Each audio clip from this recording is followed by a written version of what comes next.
Dans l'investissement, comme aux échecs, il faut toujours avoir un coup d'avance.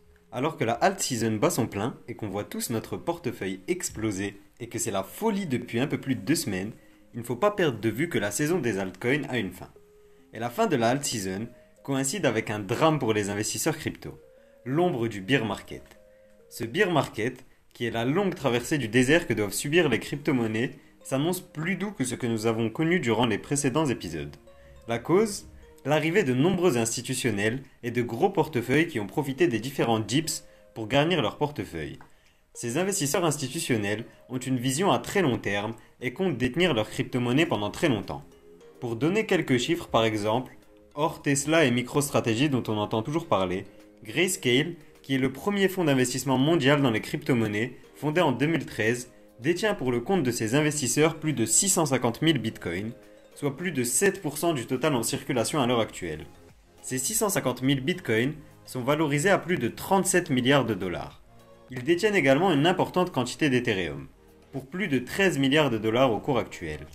Malgré l'arrivée de ces investisseurs et l'augmentation du niveau d'adoption, qui est évidente, le bear market est annoncé et devrait mettre fin à nos rêves de richesse avec les crypto-monnaies. À moins d'avoir les bonnes stratégies. C'est ce que nous allons voir aujourd'hui.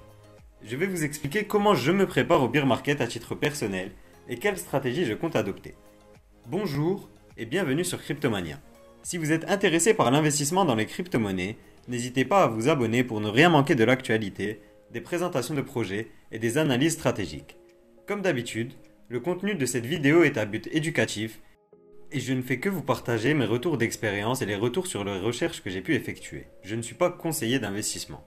Alors faites vos propres recherches et utilisez Cryptomania comme un de vos outils de recherche plutôt que comme une vérité absolue.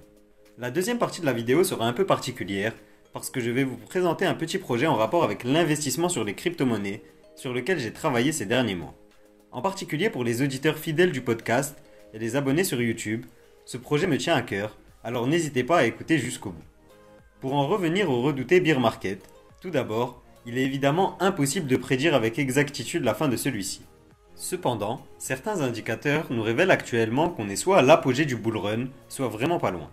Coinbase, qui a été lancé en bourse le mois dernier, est actuellement l'application la plus téléchargée aux États-Unis, devançant même les réseaux sociaux du moment, comme TikTok.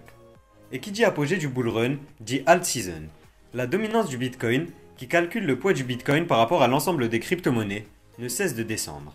Pour la première fois en 3 ans, il est passé sous la barre des 45%. À 42,9% exactement au moment où j'enregistre cette vidéo. Cela se retranscrit par une arrivée massive de capitaux sur les altcoins.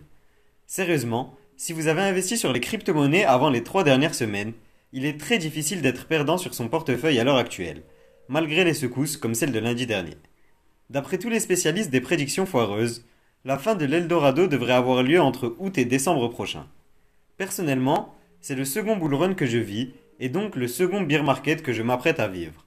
Le premier m'a fait comprendre que c'était inévitable et que ne pas y être préparé était un désastre sur le plan financier. Ne pas avoir de stratégie, ça peut marcher tant que les marchés impriment des plus 10% plusieurs fois par semaine et que les retours offerts par la DeFi dépassent les 1000% annuels sur certains actifs comme c'est le cas actuellement. Mais à long terme, c'est une stratégie clairement perdante. D'après les données que j'ai pu étudier et les différentes analyses que j'ai pu lire, je pense, et ce n'est que mon avis, que le bull run prendra fin au début de l'automne 2021. Plus précisément, une fois la barrière des 39% franchie pour la dominance du Bitcoin, je pense qu'on sera tout proche de la date dite fatidique.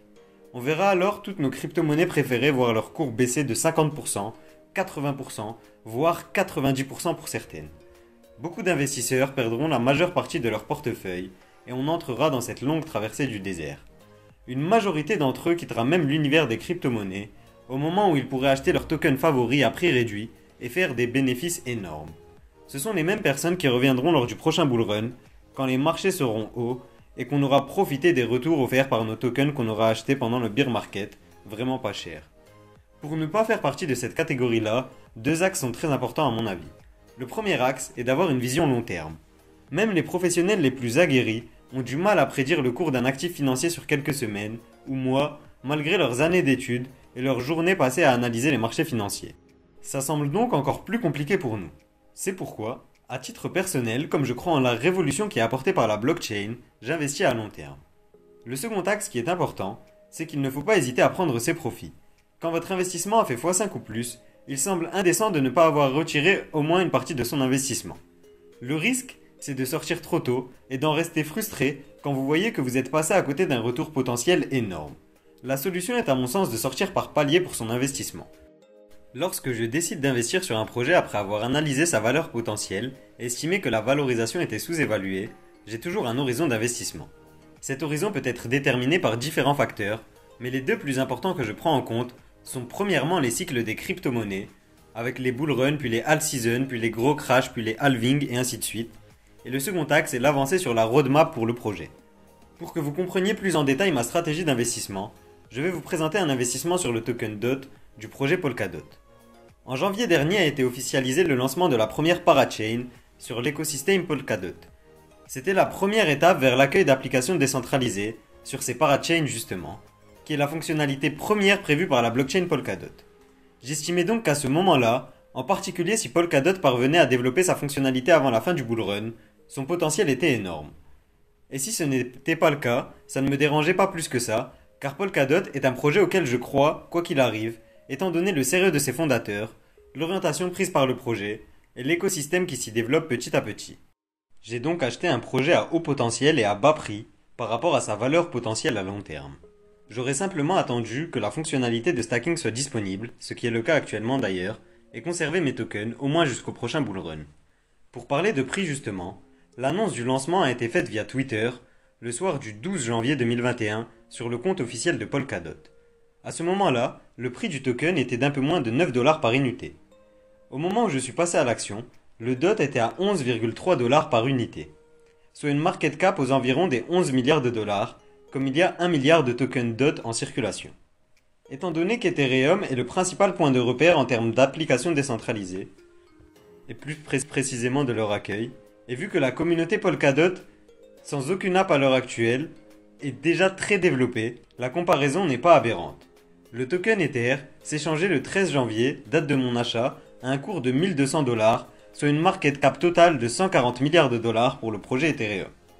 Pour pouvoir fixer mes paliers de prise de profit, j'ai fixé deux objectifs en termes de prix.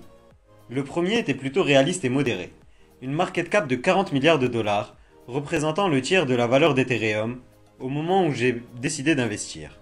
Le tiers d'Ethereum, c'est la valeur minimum que je voyais Polkadot atteindre une fois les fonctionnalités de smart contract et les parachains permettant d'accueillir les applications pleinement lancées. Une market cap de 40 milliards nous amène à un prix de 40 $ par token, soit un résultat de 354% sur mon investissement de départ. Le second était plutôt ambitieux. Il prévoyait d'atteindre la market cap d'Ethereum du moment, soit 140 milliards. Étant donné que nous sommes en bull run, il semblait évident qu'Ethereum était sous-évalué. Comme je vous en parlais il y a 2 mois déjà, on pouvait légitimement penser à une hausse. Dans la foulée de cette hausse, voir Polkadot atteindre son ancienne market cap si le lancement des applications décentralisées était optimal semblait tout à fait réaliste. En détail, mes paliers s'articulaient ainsi. Vente de 30% de mon investissement initial une fois la barrière des 40 $ par token atteinte pour sécuriser ma mise de départ. La barrière des 40 $ est plus ou moins équivalente à celle des 40 milliards de valorisation, comme il y a 1 milliard de tokens DOT. Vente par palier ensuite, 5% de mon investissement de départ chaque fois que la valorisation passe un palier de 10 milliards de dollars. En clair, je vends 5% de mon investissement de départ à 50 milliards, 5% à 60 milliards, etc. jusqu'au second palier des 140 milliards de dollars de market cap. À ce moment-là, j'ai vendu un total de 80% de mon investissement de départ et je ne détiens plus que 20% de mes dots de départ. Ces dots-là, je n'ai pas prévu de les vendre et je compte les conserver pour le stacking à long terme et pour participer au lancement des applications décentralisées justement. Certaines d'entre elles sont de véritables pépites à mon sens et je vous les présentais dans une précédente vidéo dont le lien est en description. A noter que les éléments pris en compte pour faire ma stratégie sont bien plus développés que cela, mais vous en avez eu un petit condensé qui vous donne une idée de la manière avec laquelle je fonctionne. Pour éviter d'avoir à rebasculer en monnaie traditionnelle et payer les impôts sur la plus-value, je convertis simplement mes crypto-monnaies en stablecoin pour ne plus être exposé aux variations des cours des cryptos. L'avantage est que ces stablecoins ne dorment pas puisque je les fais travailler pour moi via des protocoles de la DeFi. Ils me rapportent donc entre 8 et 10% par an, soit 3 fois plus que l'assurance vie par exemple. A noter que les outils d'analyse technique sont également indispensables pour prendre au mieux ces décisions. N'étant pas spécialiste du domaine, j'ai décidé de ne pas le traiter une nouvelle fois. Concernant le projet dont j'aimerais vous parler, il s'agit d'un projet sur lequel je travaille depuis plusieurs mois, depuis le lancement de Cryptomania sur YouTube et sur Instagram. Il s'agit d'un guide complet pour vous aider à être le plus rentable possible dans vos investissements sur les crypto-monnaies à long terme. Pour préparer ce guide, je me suis appuyé sur mes 4 années d'expérience dans l'investissement, sur toutes les recherches que j'ai pu effectuer, et que ce soit pour mes investissements personnels, ou plus récemment pour Cryptomania. Si vous suivez la chaîne depuis un moment, vous avez compris que je ne ferai jamais de guide miracle pour devenir millionnaire du jour au lendemain avec les crypto-monnaies. Je laisse ça à d'autres qui le font mieux que moi. Plus sérieusement, le guide est composé en 9 parties, mais il s'articule surtout autour de 3 idées. Vous faire découvrir des projets à fort potentiel, vous donner tous les outils et méthodes pour pouvoir faire une analyse fondamentale aussi précise que celle que j'essaie de vous donner sur YouTube, pour repérer les projets avant qu'ils ne soient à la mode et qu'ils n'explosent, et aussi vous présenter les solutions et stratégies que j'utilise à titre personnel pour améliorer les retours sur mon portefeuille, que ce soit le stacking, le farming ou le liquidity mining. Pour ce guide qui va, j'en suis sûr, vous rapporter des milliers d'euros à long terme et vous faire économiser des erreurs qui m'ont coûté cher, j'ai fixé le prix de 99 euros. Afin de remercier les plus fidèles auditeurs et ceux qui m'ont suivi depuis le début, le prix est fixé à 39 euros pour les 100 premiers, puis à 59 euros pour les 100 suivants, avant de revenir au prix normal. Le guide est disponible sur le site cryptomaniaclub.fr, le lien est en description. En parallèle de cela, à partir de ce week-end, je vais être plus actif sur Discord et sur Instagram également, pour pouvoir discuter avec vous et créer une vraie communauté où on réfléchit ensemble autour des crypto-monnaies. Mon objectif en lançant Cryptomania était de créer un média autour des crypto-monnaies qui apporte vraiment de la valeur et qui présente l'univers des crypto-monnaies simplement mais efficacement. Je ne pensais pas fédérer une telle communauté autour du projet et ça me fait vraiment plaisir de voir vos retours, que ce soit sur YouTube, Instagram, Discord ou même sur le podcast sur Spotify et sur Apple Podcast. Voir ces retours, c'est la meilleure des récompenses et ça me donne envie d'aller plus loin, d'améliorer le contenu et de pourquoi pas consacrer encore plus de temps. Pour que vous ayez un ordre d'idée, je passe une trentaine d'heures par semaine à créer du contenu pour Cryptomania.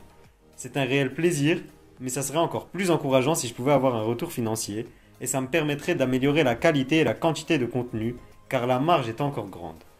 D'ailleurs, j'ai entendu vos retours sur le son et j'ai commandé un micro. À partir de lundi prochain, le problème devrait être résolu. En tout cas, un grand merci pour l'aventure que vous me permettez de vivre. C'est tout pour cette vidéo et je vous dis à vendredi pour la prochaine vidéo.